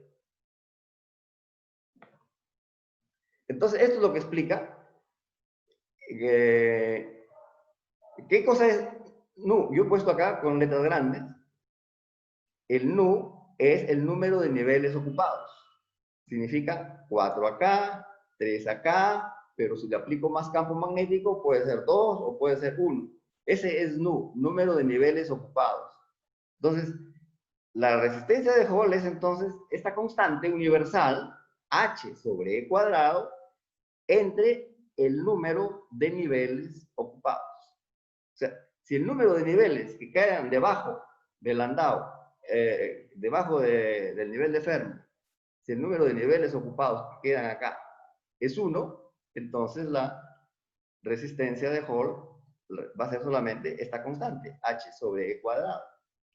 Pero si hay 2 niveles acá, si hay 2 niveles, la constante de Hall, ¿qué va a ser? HE cuadrado, la mitad. Es lo que estamos aquí. O sea que la constante de Hall para el caso nu igual a 1 debería estar por acá, más arriba, ¿cierto? Debería estar más arriba y esta es su mitad. Y esta es la tercera parte del original. Y así, cuarta parte, quinta parte. O sea, va cambiando por pasos. ¿Por qué? Porque a medida que disminuimos, está bien, ¿no? A medida que disminuimos el campo magnético, si comenzamos con campos altos. Si comenzamos con campos altos y comenzamos a disminuir, entonces, ¿qué va a aparecer? Van a aparecer cada vez más niveles de Landau. Si el campo es pequeñito, ya no hay niveles de Landau, todo es un continuo de niveles, ¿cierto? Pero si el campo es muy alto, solamente vamos a obtener un solo nivel de Landau. Entonces, en ese caso... Profe, todo eso únicamente a temperaturas muy bajas, ¿cierto? Sí, se complica ya porque los electrones ya no se quedan, se van a niveles superiores, inclusive pasan el nivel de Fermi cuando ya estamos a temperaturas altas. Tiene que ser a temperaturas bajas, sí. Profe, en ese modelo en donde salen las curvas equipotenciales, ¿se está considerando, o sea, el estudio de un caso aislado? O sea, Estos no son curvas equipotenciales, son superficies isoenergéticas acá, y acá son superficies isoenergéticas con una energía isoenergéticas, sí. H, son los niveles de Landau. O sea, sí, pero ¿cuál es la pregunta, perdón? Ya se me fue. No, me refería a que así el modelo para esto es, o sea, así como estamos haciendo el modelo de electrón en una caja, ¿no? O sea, un caso Sí. aislado. Si no se considera, por ejemplo, lo de condiciones de contorno periódicas, esas cosas. Y ya están consideradas. Ya. En realidad, claro, eso entra acá. Cuando tú resuelves, eso se va a ver cuando tú resuelves en detalle esta ecuación. Nosotros no hemos resuelto en detalle esta ecuación, pero lo que hemos dicho es que esta ecuación le sacas tú la parte dependiente de z y la conviertes en una ecuación que va a ser igualita a la ecuación de un oscilador armónico simple. Entonces sus niveles son de la forma h barra omega c, ¿cierto? Donde la constante del resorte de los osciladores clásicos es EB sobre M, ¿no? Por eso se dice h barra omega c, los niveles, por comparación. Pero sí, claro, esa es una pregunta interesante. ¿Cómo resolvieron esta ecuación diferencial y cuáles fueron las condiciones de contorno? Ese es un problema. Han considerado un plano infinito. Y ahorita vamos a ver, justo ese es el siguiente tema, que lo que vamos a modificar lo que estamos viendo. No son tan niveles de Landau como los hemos visto de energía constante, van a cambiar un poquito y vamos a ver por qué van a cambiar. Entonces, pero esa es la parte complementaria del problema. O sea, lo que hemos hecho aquí es una obtención de la fórmula, digamos, con un razonamiento lo más simple posible. ¿Qué decimos? Es de la resistencia de Hall, que viene del experimento clásico y que es una recta, si estamos en física clásica, pero cuando la caja es cuasi bidimensional, o sea, la tercera dimensión se achica bastante, al orden de nanómetros, entonces aparecen niveles de Landau si es que colocamos a los electrones en un campo magnético, y cada nivel de Landau tiene los mismos electrones que el otro nivel de Landau, todos son iguales. Entonces, la concentración total de electrones es simplemente igual al número de portadores que hay en cada nivel de Landau por un número entero, donde este número representa cuántos niveles de Landau se quedaron por debajo del nivel de Fermi. O sea, son los niveles ocupados. Niveles ocupados significa por debajo de Fermi. ¿Ok? Y entonces obtenemos que la resistencia de Hall es una constante entre un entero. Una constante entre un entero, y vemos que se explica este gráfico. Estos gráficos de acá, puntiagudos que ven ustedes, todavía no los he explicado. Vamos a ver ahorita qué pasa con estos de acá. Pero antes de explicar estos, que son magnetoresistencia también, estos de acá son magnetoresistencias, aparece magnetoresistencia solo en un ratito. Es otro experimento, es una variante del experimento. Pero acá están viendo la magnetoresistencia, pero acá falta explicar todavía el efecto Hall cuántico. ¿Por qué? Porque como acaba de decir su compañero, estos son niveles, así. O sea, todos los electrones tienen un nivel, y esto significa que para cada nivel el electrón está orbitando. Todos estos electrones que están aquí orbitan con el mismo radio y con la misma frecuencia. Todos los que orbitan acá con otro radio y con otra frecuencia. No, este círculo no tiene nada que ver con la órbita, porque la órbita es en el espacio real, ahí donde está la muestra. Dentro de la muestra está la órbita. Este es el espacio recíproco. Pero, de todas maneras, cada puntito representa una órbita de un electrón. Cada puntito representa un estado de un electrón orbitando. Entonces, el problema es entonces que los niveles nosotros los hemos dibujado así, estos segmentitos horizontales nada más. Pero eso no puede explicar el efecto Hall, porque no hay corriente, no hay corriente neta, si solamente se tratara de estos niveles que están circulando, así como estos de acá, ¿no? En este nivel, o en este de acá, miren que acá hay un Y1, Y2, o sea, significa que estamos sobre la muestra, y sobre la muestra, en la mayor parte de la muestra, los niveles de Landau están así como los dibujamos antes, todos debajo del nivel de Fermi y todos horizontales. Pero eso no explica el efecto Hall. Lo explica, digamos, numéricamente, como lo acabo de decir, pero hay algo ahí que no está bien, está incompleto, es una historia todavía contada a medias. Entonces, la siguiente parte de la historia es que estos electrones que están cerca al borde, ¿no? ¿Se imaginan ustedes la muestra vista así de canto? Donde esta dirección es Y y en la dirección perpendicular está el L, digamos, ¿no? Este es el ancho y este es el largo, ¿no? Entonces, en los bordes, como está aquí en la figura, en los bordes, las órbitas ya no se pueden cerrar.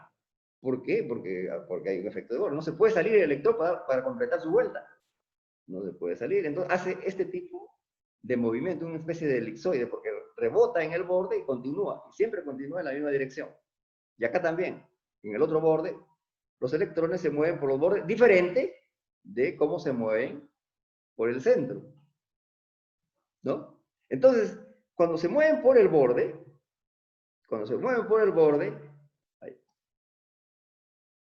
ahí está.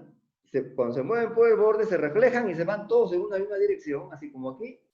Y como las órbitas son tan pequeñas, adquieren todos estos una especie de movimiento balístico. Todos se van a toda velocidad en un solo canal. Todos se están moviendo por un solo canal.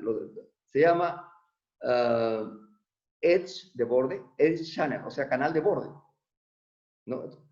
O sea, y estos electrones, como están confinados a un canal, el delta X es chiquito, su delta P va a ser grande, su cantidad de movimiento va a aumentar y por lo tanto su energía va a aumentar. Entonces, el nivel de Fermi que era aquí, este nivel de Fermi, esta energía constante, ahora cerca a los bordes, los electrones adquieren mayor energía. Los electrones, una energía muy grande, y se van a mover a grandes velocidades por el borde. ¿Cierto?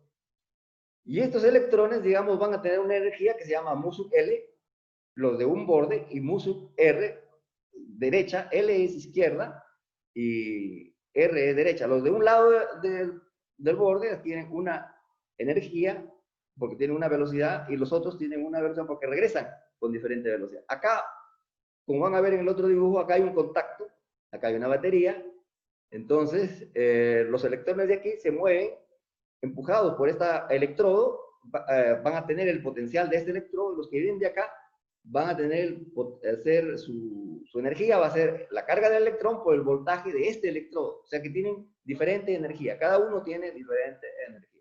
Entonces, la cosa es que se mueven por canales, y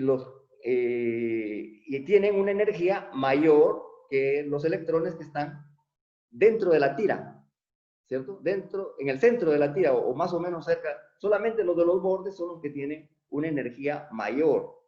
Y esos son los que producen la corriente. O sea, ahí está la corriente I, que funciona en el efecto Hall. La corriente I se da solamente por bordes, en una dirección y en otra dirección. Como tienen diferente velocidad, hay una corriente neta. ¿Cuál es la corriente neta? Bueno, esta es la diferencia de energía.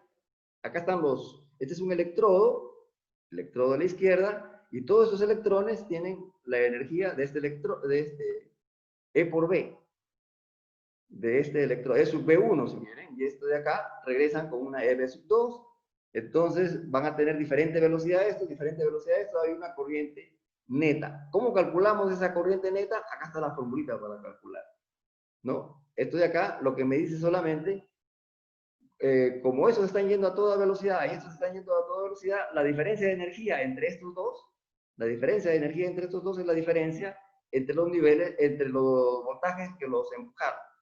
Digamos, mu sub L, en la energía de estos menos la energía de estos, es lo mismo que la diferencia de potencial entre estos dos multiplicado por B. ¿Cierto? Entonces, eso por un lado. Y por otro lado, la corriente neta, aquí calculan la corriente neta de todo esto que está aquí. La corriente neta la pueden calcular. Cada electrón, mejor dicho, un número de electrones que tienen energía comprendida entre E y E más de E, tienen D sub E por E, es número de electrones, por E, y por la velocidad.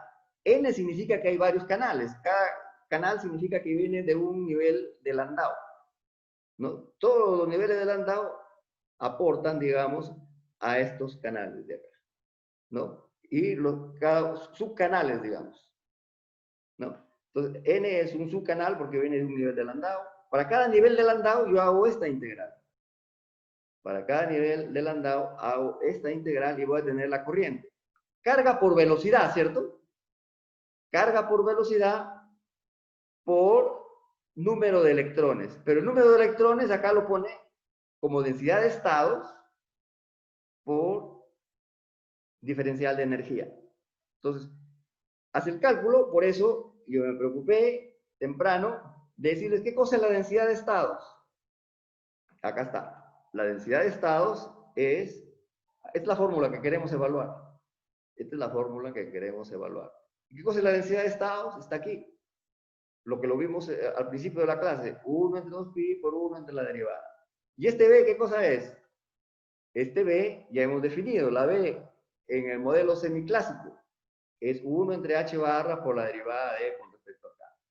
Cuando multiplicamos estos dos, entonces la derivada se va y te queda una constante. Entonces integras, para cada canal, integras y te va a dar I sub n, te va a dar esta constante, E sub h mu sub L menos. Este es el aporte de cada nivel de Landau. ¿Sí? Cada nivel de Landau va a aportar con esta corriente. Y la diferencia de potencial entre estos dos va a ser simplemente la diferencia de potencial de los contactos. Este porque le dio energía a estos de acá y este porque le regresó su energía a estos de acá. Entonces, esta es es como si fuera un cable sin resistencia, porque los electrones van a toda velocidad. Esto se considera que no hay ninguna caída de voltaje entre esos dos puntos, ¿no? Entonces, este es el voltaje transversal, entonces es igual al voltaje aplicado. Y lo que va a cambiar es la corriente. ¿Por qué? Porque con cada campo magnético van a haber más niveles de Landau o menos niveles de Landau dentro de la muestra. Entonces, para cada nivel de Landau, les decía, se calcula la corriente y la corriente es esta de acá. Entonces, si hubiera un solo nivel de Landau, entonces le aplico la fórmula. Este es voltaje de Hall. Voltaje de Hall entre esta corriente me va a dar H entre E cuadrado. Esa es la otra forma de explicar. ¿Se han dado cuenta que hay dos explicaciones? Una explicación sencilla acá, donde la fórmula clásica, mejor dicho, en la fórmula clásica, este valor lo multiplico solamente por la degeneración de Landau por un entero, según el número de niveles ocupados, ¿cierto? Entonces, el n sub 2d, entonces, esa es una, digamos, explicación rápida, pero que hay que analizarla mejor. ¿Y cuál es el otro análisis que se ha hecho? El otro análisis es decir que por los bordes las energías aumentan, y cuando las energías aumentan, todo esto se considera una superficie al mismo potencial que esta de acá, digamos una línea. Entonces, coloco acá un contacto y coloco acá otro contacto, entonces voy a ver el voltaje igualito que si estuviera igualito al de la batería aplicada, ¿cierto? Entonces, acá no está. Aquí está, ¿no? Es este dibujo. Acá estoy midiendo el U sub H. Pero lo que acabo de decir es que el potencial, en alemán lo ponen así como U al voltaje. El voltaje de Hall es este voltaje.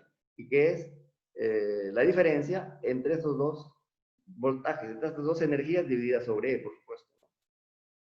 El voltaje aplicado acá, el voltaje de Hall es igual al voltaje aplicado entre estos dos contactos. Lo que varía es la corriente, y la corriente ¿cómo varía? Según esto, esta formulita, esa es la manera de calcular, ¿no? Esta es la manera de calcular la corriente. Y cuando divido voltaje entre corriente, me sale la resistencia de Hall. Para el caso de que haya un solo nivel de Landau es este, pero si hay varios niveles de Landau, sale esto de acá. No es tan sencillo, yo sé, pero hay dos explicaciones. Podemos quedarnos con la más sencilla, pero que es simplemente casi, digamos, matemática, aplicar una fórmula, pero quedan incógnitas. ¿Por qué si los niveles de Landau están así planos?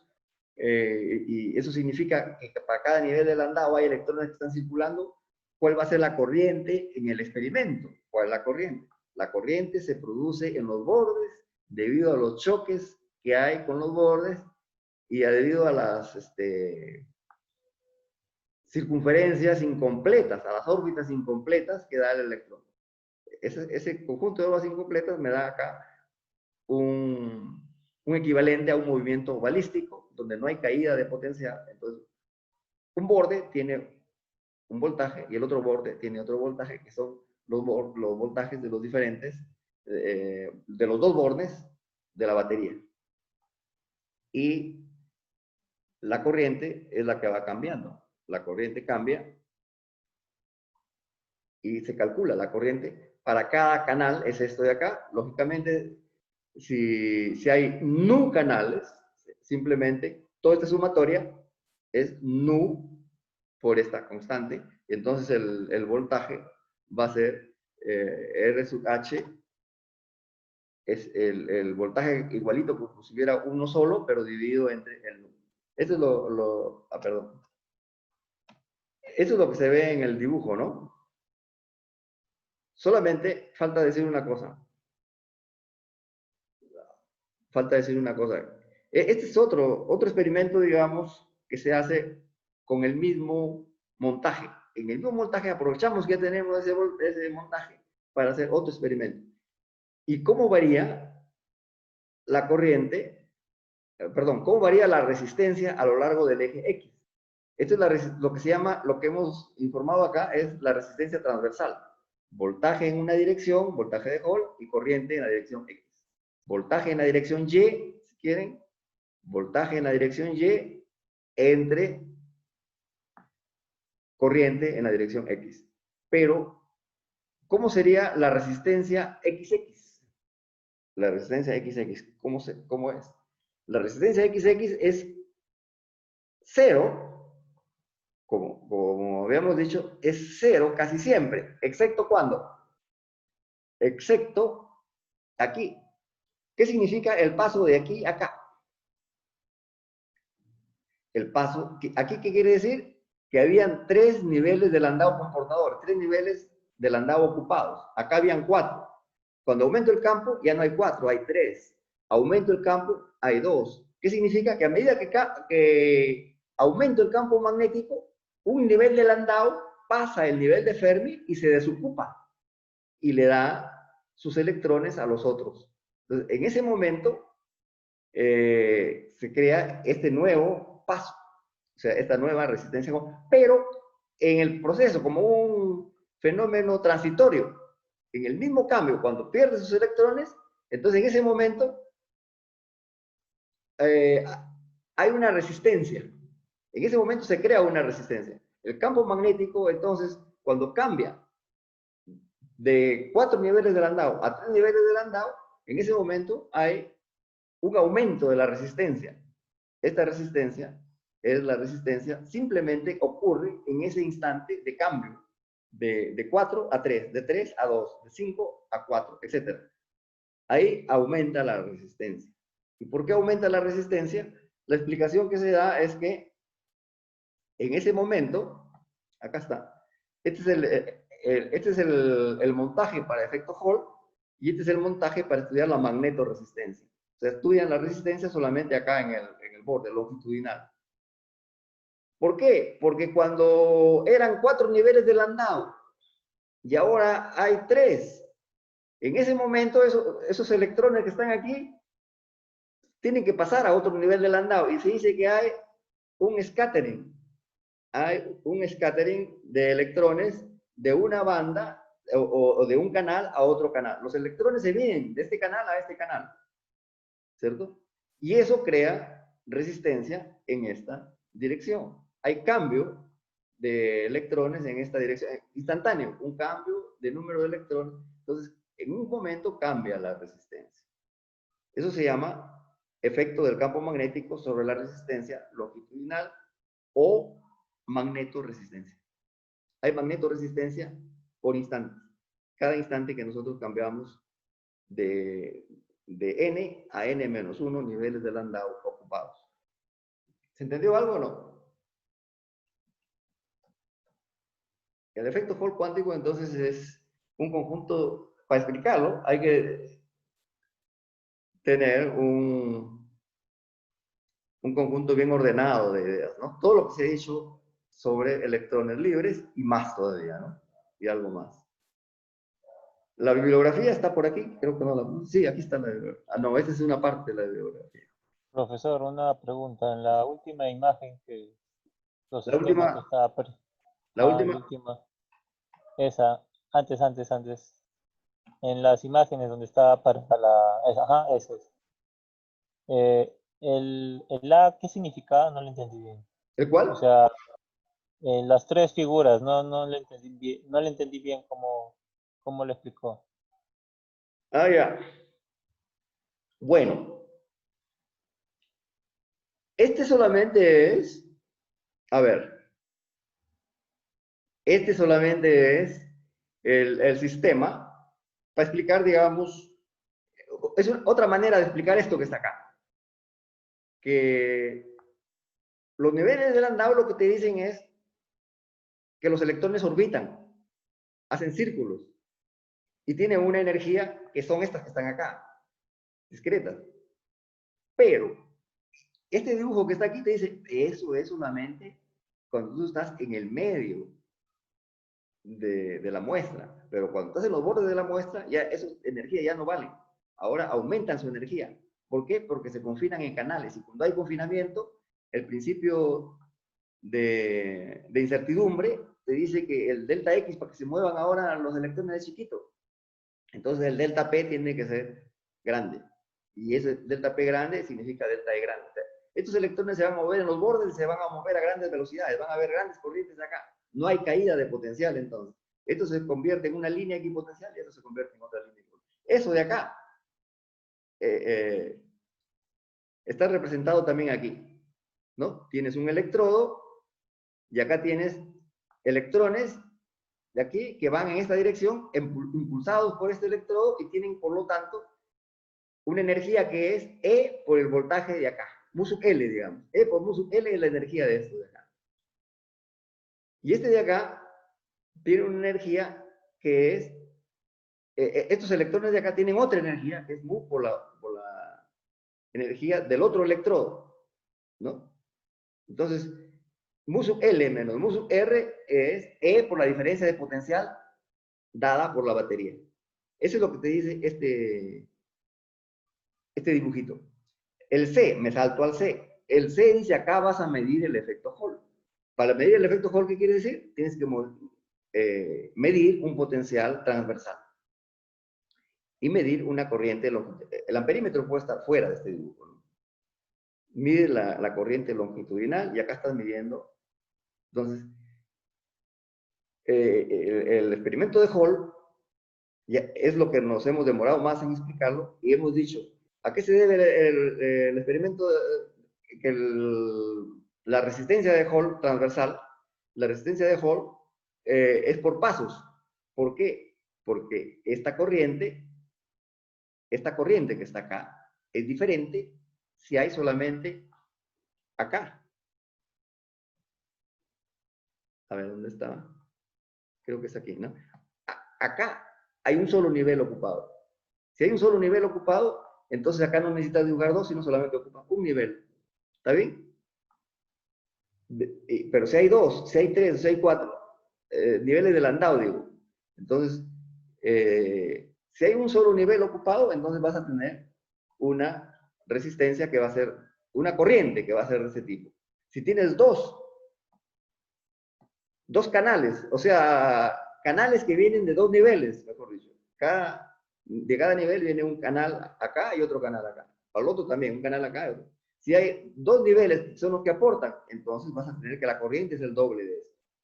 O sea, el voltaje sigue siendo el voltaje de la batería, pero la corriente va siendo diferente según el campo magnético. ¿Por qué se mueven los niveles de Landau? Porque incrementaste el campo magnético.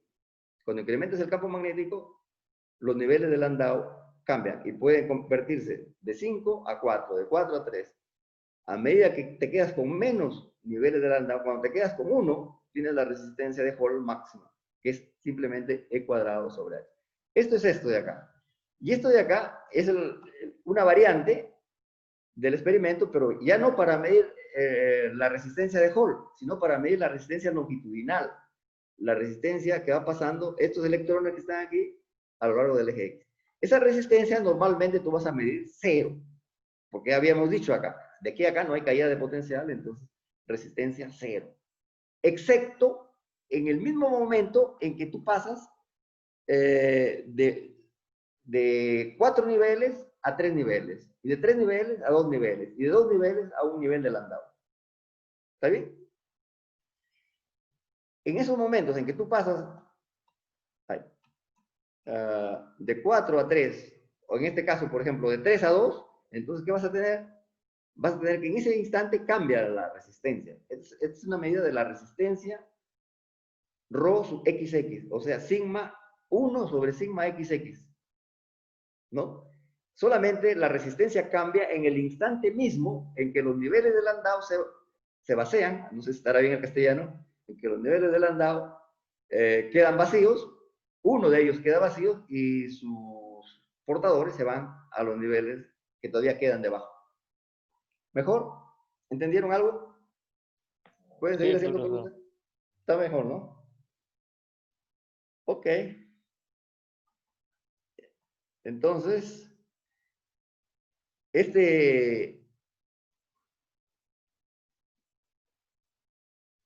fenómeno de la magnetorresistencia, variación de la magnetorresistencia justo en el cambio de número de niveles de Landau efectivos, se llama efecto Chubnikov de Haas. Chubnikov de Haas. Esto que acabamos de decir para sistemas, esta partecita de que la resistividad cambia,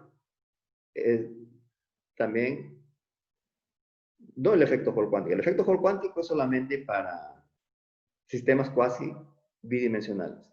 Pero la variación de la magnetorresistencia con el campo magnético, debido a diferentes niveles de Landau, ocurre también en sólidos tridimensionales. Ocurre también en sólidos tridimensionales. Y se llama efecto de Haas-Van Alphen. Ese es un problema. De Haas-Van Alphen es cuando los niveles de Landau se vacían en un sistema tridimensional y la resistencia va cambiando. Pero para este caso particular, donde los cambios de la magnetorresistencia se observan en un sistema cuasi bidimensional, entonces ese efecto Haas-Van Alphen toma este nombre, Chubnikov de Haas. Los nombres, ¿no? Para precisar. Entonces acá tienen ustedes lectura y tienen referencias. Hay una referencia, pero acá creo que hay más referencias, ¿no? Vamos a ver si he puesto la referencia. Aquí está. Creo que estoy a tiempo de poner la referencia. No. A ver, efecto Hall cuántico no dice referencia. Claro, esta referencia que está aquí es la original, pero ese paper no es el en el que me he basado yo hoy día. Acá no hay. A ver un ratito, déjenme ver. Acá está la otra referencia, por si acaso. Este libro de Solid State Physics, Ivash Luz, 467, página 467. Entonces, tienen dos referencias. Si no las encuentran, esos están en internet. Este libro se lo pueden bajar de Google, usando Google.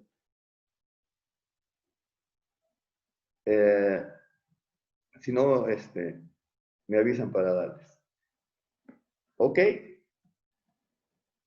¿Más preguntas? El viernes trataré de armar unas cuantas preguntas teóricas de esto. Y ya dejé una pregunta fija, ¿no? ¿Cuál era? La La del Kittel, profesor. Pero... magnetorresistencia, ¿cierto? Este de acá. Kittel, sí. Este problemita encuéntrenlo en Kittel. Bueno, aquí está el enunciado, ¿no? Pero ya hicimos la parte principal. Ya hicimos la parte A. Ya hicimos esto de acá. Que no les moleste la C. Ok. Nada más por ahora entonces. Ya, no han habido problemas técnicos, ¿no? Todo ha estado bien, ¿no? Porque estoy trabajando con una laptop ahora, mi PC se ha malogrado. Sí, está bien, profesor. Ok, nos vemos, hasta luego. Hasta luego, profesor. Hasta luego. Chao. Hasta luego. Solo Febrero. Hasta luego, profe. Gracias.